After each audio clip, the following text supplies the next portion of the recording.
ನಾನು ಈ ಹಿಂದೆ ಸುಮಾರು ಕಾದಂಬರಿಗಳನ್ನ ಓದಿದ್ದೀನಿ. ಓದ್ತಾ ಓದ್ತಾ ಕಣ್ಣಂಚಲ್ಲಿ ಕಂಬನಿ ಸರಿದ ಅನುಭವವನ್ನು ಕೂಡ ಪಡೆದಿದ್ದೀನಿ.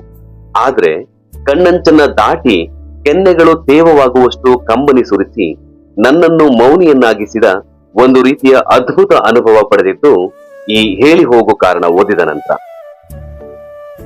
ಬಹುಶಃ ಇನ್ನು ಅದೆಷ್ಟೇ ವರ್ಷಗಳು ಕಳೆದ್ರೂ ಆಯಾ ಕಾಲಘಟ್ಟಕ್ಕೆ ಸೀಮಿತವಾದ ಪುಸ್ತಕ ಅಂತ ನನಗನ್ಸುತ್ತೆ.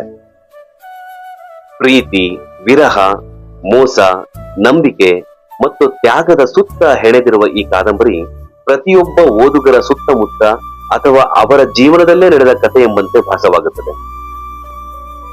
ಇದ್ರಲ್ಲಿ ಬರೋ ಒಂದು ಪಾತ್ರ ಪ್ರಾರ್ಥನಾ ತನ್ನ ಪ್ರಿಯತಮ ಹಿಮವಂತ್ನ ಕೇಳ್ತಾಳೆ, ನಿಜಕ್ಕೂ ನನಗೊಂದು ಬದುಕು ಕೊಡ್ತೀಯ ಹಿಮವಂತ್ ಅಂತ ಹೇಳಿ.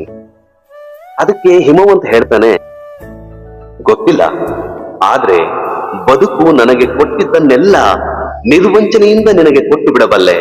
ಅದಕ್ಕೆ ಬದಲಾಗಿ ನೀನು ನನಗೆ ಏನು ಕೊಡ್ತೀಯ ಅಂತ ಕೂಡ ನಾನು ನಿನ್ನ ಕೇಳೋದಿಲ್ಲ ಅಂತ. ಎಷ್ಟು ಅದ್ಭುತವಾದ ಉತ್ತರ ಅಲ್ವಾ? ಈ ತರಹದ ಸಂಭಾಷಣೆಗಳು ಈ ಪುಸ್ತಕದಲ್ಲಿ ನೂರಾರಿವೆ. ಪ್ರತಿ ಬಾರಿ ನಾನು ದಾವಣಗೆರೆಗೆ ಹೋದಾಗಲೂ ನನ್ನ ಸ್ನೇಹಿತರೊಟ್ಟಿಗೆ ಆಚೆ ಹೋದಾಗ್ಲೆಲ್ಲ ನಿರ್ಜೀವ ಪಾತ್ರಗಳಾದ ಹಿಮವಂತ್, ಪ್ರಾರ್ಥನಾ, ಊರ್ಮಿಳಾ, ದೇವು ಒಮ್ಮೆಲೆ ಜೀವ ತುಂಬಿ ಬಂದು ನನ್ನನ್ನು ಅಕ್ಕಪಕ್ಕ ಸುಳಿದು ಹುಡುಕುವಂತೆ ಮಾಡ್ತಾರೆ. ಇದು ಬರವಣಿಗೆಗೆ ಇರುವ ಶಕ್ತಿ.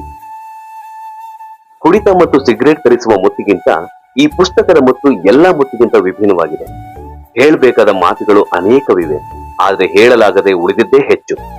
ಆ ಎಲ್ಲಾ ಮೌನಗಳ ನಡುವೆ ನಾನು ಹೇಳಬಲ್ಲ ಮಾತುಗಳೆಂದ್ರೆ ಇವಿಷ್ಟೇ. ಒಮ್ಮೆ ಈ ಕಾದಂಬರಿಯನ್ನ ಓದ್ ನೋಡಿ.